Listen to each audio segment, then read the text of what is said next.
என்கிட்ட ஒரு கனவு இருக்கு, ஒரு ஃபைல் இருக்குங்க. எங்கேயோ ஒரு பேனா இருக்கு தம்பிகளே, எங்கேயோ இருக்குது ஒரு பேனா, எங்கேயோ இருக்குது ஒரு ஃபைல். இன்னும் ஒரு 5-10 ஆண்டுகளுக்குள் உங்க கையில ஒரு பேனா இருக்கணும், அந்த பேனால கிரீன் இங்க் இருக்கணும். Green ink. நானும் ப்ரொஃபஸர் தான், என்கிட்டயும் கிரீன் இங்க் இருக்கு. உங்களுக்கும் எனக்கும் ஒரு சவால், உங்களுக்கும் எனக்கும் ஒரு சவால். சாதாரண பள்ளிக்கூட ஆசிரியையாக, ஒரு விளையாட்டு ஆசிரியர், பிடி டீச்சரா தான் என் வாழ்க்கையை தொடங்கினேன். இன்றைய காலகட்டத்தில் ஒரு பல்கலைக்கழகத்திற்கு கீழே இருக்கக்கூடிய ஒரு college, justice Basheer Ahmed Sayeed college, SIT காலேஜ்ல பேராசிரியரா இருக்கு. இந்த 15 ஆண்டுகளுக்குள் நான் என் வாழ்க்கையை ஏறுமுகத்தில் அமைத்திருக்கிறேன்.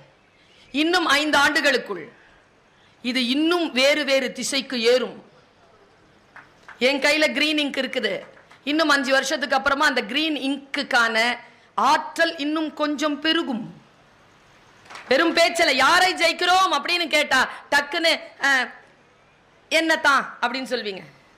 நான் சொல்லட்டுமா ஜெயிக்கிறது நான் என்னன்னு? ஓடிக்கிட்டே இருக்கணும் பாப்பா, நிக்க கூடாது. தேம்பி அழும் குழந்தை நொண்டி, நீ திடம் கொண்டு போராடு பாப்பா. இங்கிருந்து வரக்கூடாது உப்பு தண்ணி, இங்கிருந்து வரணும். காட்டிரு பாப்போம். உனக்கு சொல்றேன், ஃபர்ஸ்ட் மார்க் வாங்கணும்னு நினைக்காத. எல்லா பெற்றோர்களுக்கும் சொல்றேன், ஃபர்ஸ்ட் மார்க் வாங்கணும் உங்க பிள்ளை நினைக்காதீங்க. ஃபர்ஸ்ட் மார்க் எவன் வாங்கினாலும், ஃபர்ஸ்ட் மார்க் எவ வாங்கினாலும் அவங்கள உங்க பிள்ளை ஜெயிக்கணும்னு சொல்லிட்டு நீங்கள் அந்த குழந்தைகளை வளர்த்தெடுங்கள். அந்த ஜெயிக்கிறதுக்கு பேர் தான் ஜெயிக்கிறது. ஃபர்ஸ்ட் மார்க் வாங்குறவங்க எல்லாம் இல்ல. வாழ்க்கையில உங்க எல்லாருக்குமான ஒரு விஷயத்தை சொல்ற, வாழ்க்கை நமக்கு வாய்ப்புகளை தரும் என்று சொன்னேன். எனக்கு ரொம்ப பிடிச்சமான அத்லெட்டிக் எதுன்னு கேட்டா ஓடுறதுங்க, ரன்னிங். நான் என் மாணவ பருவத்தில் ஐ எம் அன் அத்லெட்டிக். எனக்கு long jump, high jump, relay நல்லா ஓடுவேன், 100 மீட்டர்ஸ் நல்லா ஓடுவேன். 532 சர்டிபிகேட் வச்சிருக்கேன் இது வரைக்கும். அதுல 180 ஸ்போர்ட்ஸ். நான் ஒரே ஆள் தான் எங்க காலேஜ்ல, லைப்ரரியிலயும் இருப்பேன், கிரவுண்ட்லயும் இருப்பேன். என்னன்னா லைப்ரரியில இருக்கிறது புலி மூட்டை, அது கிரவுண்டுக்கு வராது. கிரவுண்டில் இருக்க ஒரு ஏலக்காய் மூட்டை, அது லைப்ரரி பக்கமே வராது, அந்த பக்கமே வராது. ரெண்டுத்தையும் கையில் எடுங்க, அப்போதான் கிரீன் பென் கைக்கு வரும். ரெண்டுத்தையும் எடுங்க கையில். எனக்கு பிடித்தமான ஒரு ஓட்டப்பந்தயம்னா இவன் தான், கிரிக்கெட்னா அவன் தான், பேச்சுனா அவன் தான். 4 பேர் ரொம்ப பிடிக்குங்க எனக்கு, பேச்சாளர்கள். நல்ல ஸ்பீக்கரா வரணும்னா இந்த 4 பேர் பேசுறத கேளுங்க. Number 1 Martin Luther King junior. I have a ட்ரீம்னு பேசியிருப்பான் மனுஷன், கேளுங்க. Next first parliament 1950 Jawaharlal Nehru பேசியிருப்பார் நின்னு, கேளுங்க. 3வது ரொம்ப பிடிச்ச பேச்சாளருங்க, ஆனா யாருக்குமே அந்த ஆளை பிடிக்காது, ஹிட்லர். பேச்சாளரா பிடிக்கும் எனக்கு. ஏன் தெரியுமா? மொழியே தெரியாதுங்க, அந்த ஆள் பேசுறது பாருங்களேன். அத்தனை பேரும் அவன் அப்படி அப்படிம்பாங்க, அத்தனை பேர் அப்படி ஆவாங்க. அப்படிப்பட்ட ஸ்பீக்கருங்க ஹிட்லரு. 4வது டாக்டர் பர்வீன் சுல்தானா. பேச்சுனா அப்படி இருக்கணுங்க, அப்படி நின்னு களமாடணும். அந்த மாதிரி பேச்சு அப்படின்னா இதுன்னு சொன்னேன்ல, அப்படி ஓட்ட பந்தயம் அப்படின்னா உசேன் போல்ட் தான். அவன் தான். அவனுக்கு முன்னுக்கும் யாரும் கிடையாது, பின்னுக்கும் யாரும் கிடையாது. அவன் 9.58 வேர்ல்ட் ரெக்கார்ட். அதுக்கு முன்னுக்கும் யாரும் வாங்கல, அதுக்கு பின்னுக்கும் யாரும் வாங்க. அவனுக்கு அப்புறமா அவன் 2வது முறையா வரான், ஒலிம்பிக்கு வரான், உட்கார்றான். நீங்க போய் பாருங்க, அதை யூடியூப்ல இன்னைக்கும் இருக்கு. வர்றான், ஜமைக்கா உட்கார்ந்துட்டு இருக்கிறான். எப்படி தெரியுமா இருக்கிறான்? பிளாக் ஜாகுவர் மாதிரி இருக்காங்க. பிள்ளைங்க அப்படிதான் இருக்கணும். போண்டா மாதிரி இருக்கக்கூடாது, பிளாக் சீத்தா மாதிரி இருக்கணும். பிள்ளைங்க அப்படிதான் இருக்கணும். இன்னைக்கு உட்காந்து உட்காந்து இப்படி ஆயிட்டாங்க எல்லாரும். அதுவும் சின்ன குழந்தைகள். உடலினை உறுதி செய், விசால பார்வையால் விழுங்கு மக்களை. ரெண்டுத்தையும் வச்சிட்டு அப்படி நின்னுட்டு இருக்கிறான். அப்படி பிளாக் ஜாகுவார் மாதிரி உட்கார்ந்துட்டு இருக்கிறாங்க. ஒலிம்பிக்ல இப்படி இப்படி பின்னால இப்படி இப்படி பார்த்துட்டு இருக்கான். நீங்க பாருங்க, அது யூடியூப்ல இருக்கு, பார்த்துட்டே இருக்காங்க. கரெக்டா பொசிஷன் பண்ணாங்க. அவனுக்கு என்னன்னா, ஏற்கனவே வேர்ல்ட் ரெக்கார்ட் பண்ணியிருக்கோமா, அந்த ப்ரெஷர். நல்லா தெரிஞ்சுக்கோங்க, ஜெயிக்கிறது அப்படிங்கிறது ப்ரெஷர். அது ஜாலியான விஷயம் இல்லை. நீ எப்ப அதை ஜாலியா எடுத்துக்கிட்டியோ, 10th ஸ்டேட் லெவல் வாங்குற பொண்ணு +2 வாங்குறது இல்லை. ஏன்னா செலிப்ரேஷன்லயே போயிடுத. +2 வாங்குறது ப்ரொஃபஷனல் லைஃப்ல ஜெயிக்கிறது இல்ல, செலிப்ரேஷன்லயே போயிடுது. கொண்டாடி தீத்துறாங்க. 15 வயசுக்கு என்ன தெரியும்? நீங்கள் இந்த மாணவர்களுக்கு சொல்ல வருகின்ற அறிவுரை என்ன தெரியும்? அதுக்கு படிச்சது, எழுதிச்சு, பாஸ் பண்ணிச்சு, அவ்வளவுதானே. அதுக்கிட்ட ஏன் போய் கேட்குற? அவங்க அம்மா அப்பாட்ட கேளு, அவங்க டீச்சர்கிட்ட கேளு. உசேன் போல்ட் உட்கார்ந்துருக்காங்க. ஒரு பதட்டத்துல ஷூட் பண்றதுக்கு முன்னாலேயே கிளம்பிட்டாங்க. நான் அந்த முகத்தை பாருங்க, ஃபோக்கஸ் பண்ணி பாருங்க. he was withheld from Olympic. தப்பு பண்ணிட்டான். அந்த பனினை கழட்டி காரி காரி துப்பி அவன் முகத்துல அதை பார்த்தேங்க நான். அந்த ஒரு வெறி பிடிச்ச மிருகம் போல அப்படி சுத்துறாங்க. அவனால தாங்கவே முடியலங்க, அவனால தாங்கவே முடியல. ஆனா நான் விட்டுட்டேன். அப்புறமா ஓடினாங்க, மற்ற யாரோ வந்துட்டாங்க. அதுக்கு அடுத்த வருஷம் போட்டு பார்த்தா பயப்புள்ள அங்கேயே வந்து நிக்கிறான். அவன் விடலைங்க. Never give up. மறுபடியும் வரும், அதே வாய்ப்பு வரும்.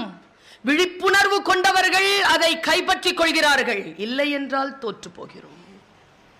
வாழ்க்கையில் வாய்ப்புகள் நழுவ விடுவார்கள். மறுபடியும் நின்று பிடித்து பாருங்கள், உங்கள் வசமாகும். ரூமி சொல்கிறான், நீ எதை தேடிக்கொண்டிருக்கிறாயோ அது உன்னை தேடிக்கொண்டிருக்கிறது. நான் இதை ஒரு காலேஜ்ல சொல்லிட்டேன். நிஜமாவா மேடம், நிஜமாவா மேடம், நிஜமாவா மேடம்னு ஒரே அலம்பல். நீ எதை தேடிக்கொண்டிருக்கிறாயோ அது உன்னை தேடிக்கொண்டிருக்கிறது. அவனுக்கு அவன் பிரச்சனை. உசேன் போல்ட் என்ன தெரியுமா பண்ணா? அடுத்த வாட்டி வந்து நின்னாங்க. நான் எங்க தெரியுமாங்க பார்த்தேன்? நல்லா தெரிஞ்சுக்கோங்க. வாழ்க்கையில் ஜெயிக்கணும்னா ஃபோக்கஸ் இருக்கணுங்க. தடைபடாமல் நீங்கள் ஓடிக்கொண்டிருக்க வேண்டும் என்றால் ஒரு ஃபோக்கஸ் இருக்கணும். ஃபோக்கஸ் இல்லைன்னா தடைபட்டுரும். என்ன ஃபோக்கஸ்ல நீங்க இருக்கிறீங்க? பெற்றோர்களுக்கு சொல்லுகிறேன், இனிமேல் உங்கள் குழந்தைகளை, டேய் என்கிட்ட இந்த விளையாட்டெல்லாம் வச்சுக்காத, என்கிட்ட நடிக்காத அப்படின்னு திட்டப்பட. ஏன்னா இந்த 2 டிபார்ட்மெண்ட் தான் நிறைய சம்பாதிக்குது. சம்பாதிக்கிற மாதிரி விளையாடட்டும். புகழ் பெறுகின்றது போல், தமிழகத்தை ஆட்சி செய்ய வேண்டும் என்று கனவு காண்பது போல் நடிக்கட்டும். அப்படி பண்ணீங்க. உசேன் போல்ட்ட பார்க்கிற, அடுத்தது வந்து நிக்கிறான். நான் ஃபோக்கஸ் எங்க தெரியுமா இருந்தது? அவன் கண்ணில் இருந்ததுங்க எனக்கு. அவன் பாடியிலையோ, அவன் ஓடுறான அந்த ஓட்டத்திலேயோ, அவனுடைய உடல்லையோ இல்லை எனக்கு. அவன் கண்ணில் இருந்தது எனக்கு ஃபோக்கஸ். ஓடினாங்க, அவன் கிளம்புனான், கரெக்டா ஷூட் பண்ண உடனே ஓடினான். நாம எங்கெங்க இருக்கோம்? அந்த கண்ணு பக்கத்தில் எல்லாரும் ஓடுறாங்கன்னா எங்க இருக்கும்? கண் எங்க இருக்கும்? பக்கத்துக்கு இல்ல. நல்லா தெரிஞ்சுக்கோ, உன் காம்படிஷன் உன் கிளாஸ்லயே கிடையாது. உன் காம்படிஷன் ஆஸ்திரேலியாவிலையோ, அமெரிக்காவிலையோ, சுவிட்சர்லாண்ட்லையோ, கனடாவிலையோ தான் இருக்குது. அதை ஜெயிக்கிறதுக்காக வேலை பண்ணு. பக்கத்தில் இருக்கிறவளெல்லாம் ஜெயிக்கணும்னு நினைக்காது. முதல்ல 2 பேரை நம்பாத. ஒன்று இடது பக்கத்தில் உட்காந்துருக்குது, ஒன்று வலது பக்கத்தில் உட்காந்து. இந்த 2ஐயும் நம்பினாதான் நாசமா போறது. நம்பாத. அவன் கண் எங்க தெரியுமா இருந்தது? யார் மேலேயும் இல்லைங்க. அவன் கண்ணு இருந்தது எல்லாம் டைம் போர்டு மேல இருந்தது. 9.58 அப்படிங்கிறது அவனுடைய இலக்கு. அதுக்கு கிட்ட ஓடணும், அவ்வளவுதான். அவனுக்கு இவனை தாண்டி ஓடணும், அவனை தாண்டி ஓடணும்லாம் இல்லை. ஃபிக்ஸ் த கோல் அந்த பிக்சிங் த கோல் அப்படிங்கிறது மற்றவர்களுடைய ஆற்றலை பொறுத்ததல்ல, உன் காலத்தை பொறுத்தது. உன் காலத்தை நீ கோலாகவே இந்த 2 ஆண்டுகளுக்குள், இந்த 1 ஆண்டுக்குள், இந்த 3 மாதத்திற்குள் நான் இந்த வேலையை செய்து முடிக்க வேண்டும் என்று யார் ஒருவர் நினைக்கிறீர்களோ அவர்கள் வாழ்க்கையில் மற்றவர்களுக்கு உதாரணமாக வருகிறீர்களே தவிர அடுத்தவர்களை பார்த்து அவர்களை போல் வர வேண்டும் என்று சொல்லக்கூடியவர்கள் ஜெயிக்குவதில்லை. என்கிட்ட வந்து சொன்னா உங்களை மாதிரியே பேசணும், ஆசீர்வாதம் பண்ணுங்க. நீங்க அவங்க பிள்ளைய கொண்டு வந்து நான் இப்படி கேட்டேன், என்ன மாதிரி தான் நான் பேசுறேனே, என்ன மாதிரி எதுக்கு அது பேசணும்? என்னை விட நல்லா பேசட்டும், அது மாதிரி பேசட்டும். நான் யாரையும் போல் பேசுவதில்லையே. நான் யாரையும் போல் பேசுறேன்னு சொன்னாலே அது எனக்கு திட்டு. நான் யாரையும் போல் பேசுவதில்லை. எங்க அம்மா சொன்னாங்க ஒரு வாட்டி, என் பொண்ணு நான் ஆம்பளை மாதிரி வளர்த்து வச்சிருக்கேன் ஐயா. எங்க அம்மா பாராட்டுறேன்னு சொல்லிட்டு எங்க அம்மாட்ட சொன்ன, அம்மா இது வரைக்கும் நீ எனக்கு சொன்ன வசையிலேயே பெரிய வசையே இதுதான். ஏண்டி நல்ல தைரியமா போயிட்டு நல்ல தைரியமா வீரத்தோட பேசிட்டு திரும்பி வர பிள்ளைய ஆம்பளை பிள்ளை மாதிரி வளர்த்துருக்கிறேன்னு சொன்னா என்ன தப்புன்னு கேட்டாங்க எங்க அம்மா. என் மூத்த பையனை கூப்பிடு, அவகிட்ட சொல்லு பொம்பளை மாதிரி வளர்த்து வச்சிருக்கேன். அப்போ ஒரு பையனை கூப்பிட்டு பொம்பளை மாதிரி இருக்கிறன்னு சொன்னா அது உனக்கு திட்டுனா, ஒரு பொம்பளை பிள்ளைய கூப்பிட்டு நீ ஆம்பளை மாதிரி இருக்கிறன்னு சொன்னா அதுவும் திட்டு தானே. Stay alert my dear colleagues, stay aware, stay alive, speak up. வாழ்க்கையில் வாய்ப்புகள் வரும் என்று நான் சொல்லுகிறேன். வருகின்ற வாய்ப்பை நீங்கள் எப்படி பயன்படுத்துகிறீர்கள் என்பதில் தான் உங்களுடைய வெற்றியும் தோல்வியும் இருக்கிறது. இந்த உலகத்துக்கு நான் சொல்றேன்ல, நான் பல தடவை சொல்லி இருக்கிறேன், இந்த தகப்பன்மார்களை பார்த்து சொல்கிறேன். மனைவி குழந்தைகள் பிரார்த்தனை என்ன செய்றீங்க? என் மனைவியும் பிள்ளைகளும் நல்லா சந்தோஷமா இருக்கணும், அதானே. இன்னிலிருந்து அப்படி செய்யாதீங்க. தப்பான பிரார்த்தனை. என்ன மேடம், என் மனைவியும் பிள்ளையும் சந்தோஷமா இருக்கிறது எப்படி மேடம் தப்பான பிரார்த்தனை? ஆமா, பிரார்த்தனையை மாற்று. எப்படி? என் மனைவியும் பிள்ளையும் மகிழ்ந்திருப்பதை பார்த்து நான் மகிழ்ச்சி அடைய வேண்டும் என்று நினை. ஏன் தெரியுமா? நீங்க செத்து சுண்ணாம்பாய் வெறுப்பாகிற அளவுக்கு அவங்க சந்தோஷமா இருக்கிறாங்க. தவறான விஷயங்களில் அவர்கள் சந்தோஷித்து விடக் கூடாது என்பதிலே கவனமாக இருங்கள். என்ன வார்த்தை பேசுகிறீர்களோ அது ரொம்ப முக்கியம். எப்படி நாம் பிரார்த்தனை செய்கிறோம் என்பது ரொம்ப முக்கியம். பிரார்த்தனைகள் எப்பொழுதும் சிக்கல்களை மாற்றாது. நான் கடவுள் நம்பிக்கை கொண்டவள், நான் சொல்கிறேன். பிரார்த்தனைகள் சிக்கலை மாற்றாது. சிக்கலை எதிர்கொண்டு அதிலிருந்து ஜெயிப்பதற்கான ஆற்றலை உங்களுக்கு தரும். அதனால்தான் பிரார்த்தனை. உங்களை நீங்களே எந்த அளவிற்கு ஓரியன்ட் செய்து கொள்கிறீர்களோ அந்த அளவிற்கு உங்களுடைய வாழ்க்கையில் வெளிச்சம் வரும் என்பதற்காகத்தான் நதி போல ஓடிக்கொண்டிருக்க வேண்டும் என்றால் உயிர்ப்பாக இருக்க வேண்டும் என்பதற்காக நான் இதை சொல்கிறேன். உடலில் இருந்து வெளிப்படுகின்ற எல்லாம் நாற்றமானவைதான். எல்லாம் மற்றவர்கள் முகம் சுளிப்பார்கள். தாய் மட்டும்தான் குழந்தையாக இருக்கின்ற பொழுது பேணுவாள், வளர்ந்துட்டா அவளும் முகல் சுளிப்பாள். உடம்பில் இருந்து வெளியேறக்கூடிய எல்லாம் அருவருப்பானவை ஒன்றை தவிர அது அடுத்தவர்களுடைய முகத்திலே புன்னகையை வர வைக்கும். அதுதான் நல்ல இனிமையான சொல். நல்ல சொல்லை சொல்லி பழகுங்கள். முன்னால இருக்கிற ஆளை ஒரு நல்ல ஒரு விஷயத்தை சொல்றேன், 2 விஷயத்தை சொல்லித்தரேன். வாழ்க்கையில் முன்னேற வேண்டும் என்று நினைக்கக்கூடியவர்கள் ஆட்டிடியூட். பல நேரங்களில் நாம செய்யற தப்பு என்ன தெரியுமா?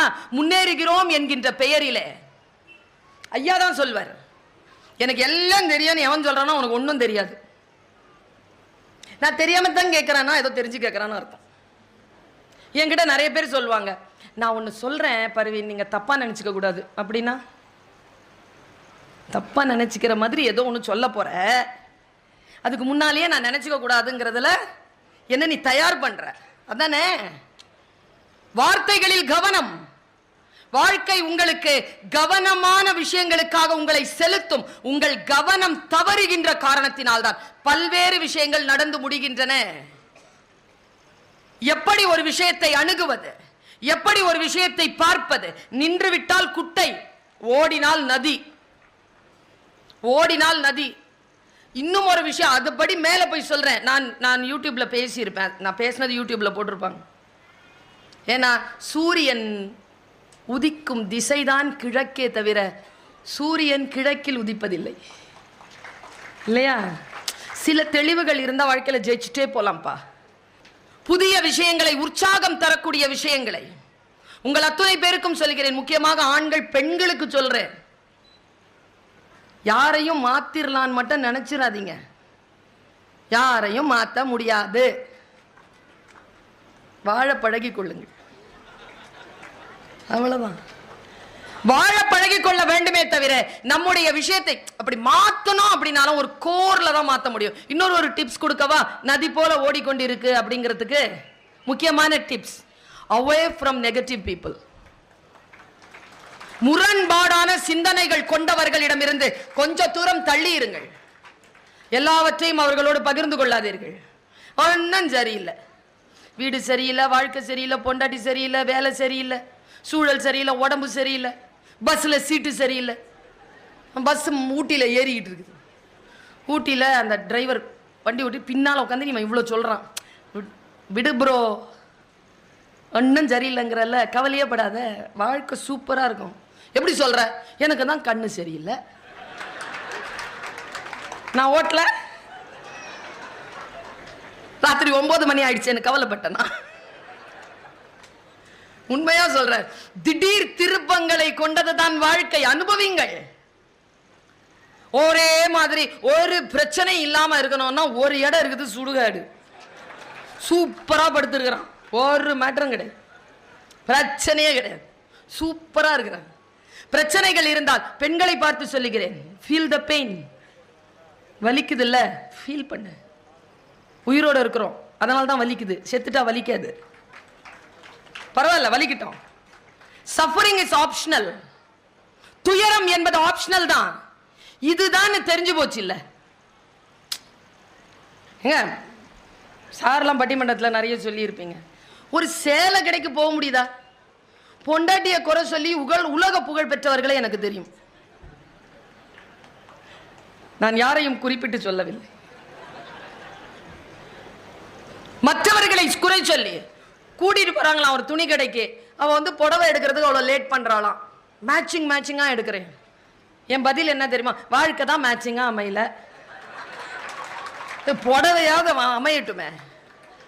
சில விஷயங்களுக்கு ஆம் சொல்லுங்கள், சில விஷயங்களுக்கு நோ சொல்லுங்கள். No is no. I understand, I don't agree, I accommodate, I accept, I tolerate. வேறங்க எல்லாமே. எல்லாத்தையும் போட்டு கூட்டம் ஜோரா மாத்தாதீங்கிற இந்த தெளிவு எப்பொழுது வரும்? ஒன்று சொல்லுகிறேன், எந்த பெண் வாசிக்கின்ற பழக்கம் கொண்டிருக்கிறாளோ, எந்த பெண்ணுக்கு கவிதை புரிகிறதோ, அந்த பெண்ணை பார்த்து உலகம் ஏமாற்றுவதற்கு அச்சப்படுகிறது. புரிந்து கொள்ளுங்கள். எல்லாத்தையும் ஆமாவா இல்ல, சரியா? தெளிவான பார்வை, நேர்கொண்ட பார்வை. நான் தடைபடாமல் ஓட வேண்டும் என்று சொன்னால், புத்தன் சொன்னான் இல்லையா, ஒருத்தன் எச்சில் துப்பிட்டான், அவன் என் மேல துப்பலடா, அவன் அடிக்காதீங்க, அவன் என் கருத்து பிடிக்காம தான் துப்பிட்டான்னு சொன்னான். டீட்டெயிலா சொல்றதுக்கு நேரம் இல்லை எனக்கு. அவன் போனவன் ஆமா இல்ல, அவனை நான் சும்மா எதுக்கு அவனை மூஞ்சில துப்புனேன்? அவன் கருத்து மேல தானே எனக்கு கஷ்டம். அவன் கருத்தோட நான் பேசியிருக்கலாம்ல, அவனை ஏன் நான் கஷ்டப்படுத்தினேன்? அவன் உடம்புல ஏன் நான் எச்சில போட்டேன் அப்படின்னு அன்னைக்கு ரொம்ப ஃபீல் பண்ணி, ஏன்னா புத்தன் வார்த்தை கேட்கிறவன்ல, ரொம்ப ஃபீல் பண்ணி வந்தான். வந்து அவன் புத்தன் கிட்ட கேட்டான், ஐ எம் சாரி புத்தா. புத்தன் சொன்னானா, சரி போனா. அழுறானா, ஐ எம் சாரின்னு அழுறானா. அப்ப புத்தன் சொன்ன ஒரு வார்த்தை, ஆண்களே உங்களுக்கு, ஒருத்தி கத்தி வன்முறையா சத்தம் போடுறா அப்படின்னா, இல்ல ஒருத்தன் சத்தம் போட்டு வன்முறையா கஷ்டப்படுறான் அப்படின்னா, அவனுக்கு சொல்ல வரலன்னு அர்த்தம், சரியா?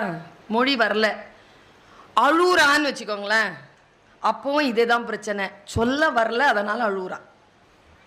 மொழி வரல, அவனுக்கு சொல்ல தெரியல, அதனால தான் அடிக்கிறது.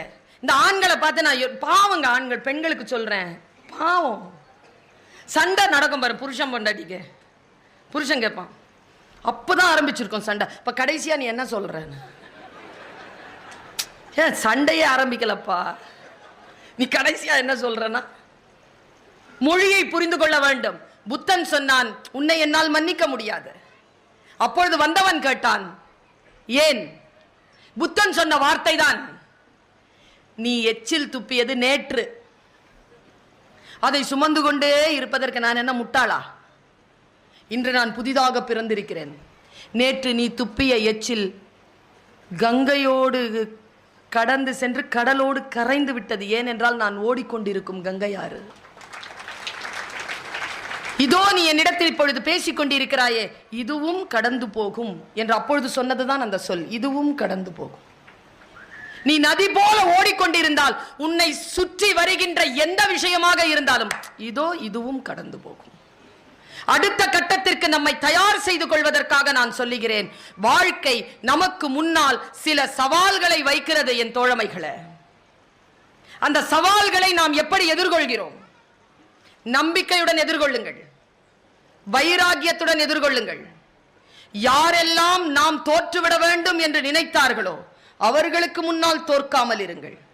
யாரேனும் நம்மை எதிர்த்து ஏதேனும் ஒரு வார்த்தை பேசினால், குழந்தைகளுக்கு சொல்கிறேன், ட்ரைனிங்ஸ் சொல்றேன், எந்த வார்த்தையாவது உதடாவது நம்மை அவமானப்படுத்தி இருந்தால் திருப்பி அவர்களை மனதிலே கெட்ட வார்த்தையில் அவமானப்படுத்துவதன் மூலமாக அவர்களை ஜெயிக்க முடியாது.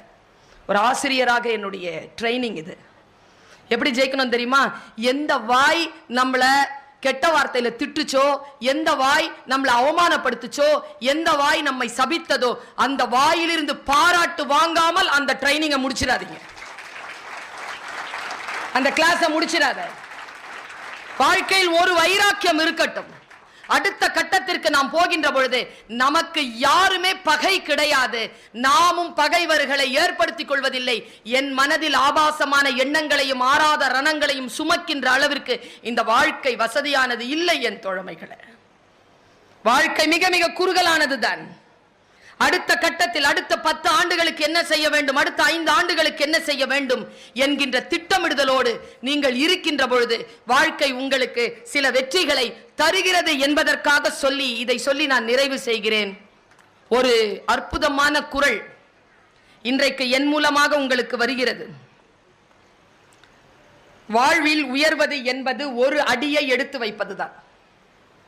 A single step ahead. இதுதான் வாழ்க்கையின் வெற்றியின் ரகசியம். திடீர்னு யாரும் மேல போயிட முடியாது. அதுக்கு 2 காரியத்தை நீங்க ஒன்னு செய்யக்கூடாது, ஒன்னு செய்யணும். இதுதான் உங்களுக்கு தருகின்ற குறள். நீங்கள் நதி போல ஓடிக்கொண்டிருக்க வேண்டும் என்பதற்காக நான் கொண்டு வந்திருக்கக்கூடிய குறள், செய்யத்தக்க அல்ல செய்ய கெடும். எது எல்லாம் செய்யக்கூடாதோ அதை வாழ்க்கையில் செய்தால் கெட்டு போவீர்கள். செய்யத்தக்க செய்யாமையாலும் கெடும். எதையெல்லாம் செய்ய வேண்டுமோ அதை செய்யாமல் போனாலும் வாழ்க்கை கெட்டு போகும். எதை செய்ய வேண்டுமோ அதை செய்யுங்கள், எதை செய்ய கூடாதோ அதை செய்யாமல் இருங்கள். வாழ்க்கை என்பது ஒரு முறைக்கான வாய்ப்பு. நான் இப்படி சொல்கிறேன், எனக்கு ராஜாளியாக சிறகு விரித்து பறக்கின்றவர்களை பிடிக்கும். ஏனென்றால் நானும் ஒரு ராஜாளி தான். நான் பறப்பேன்.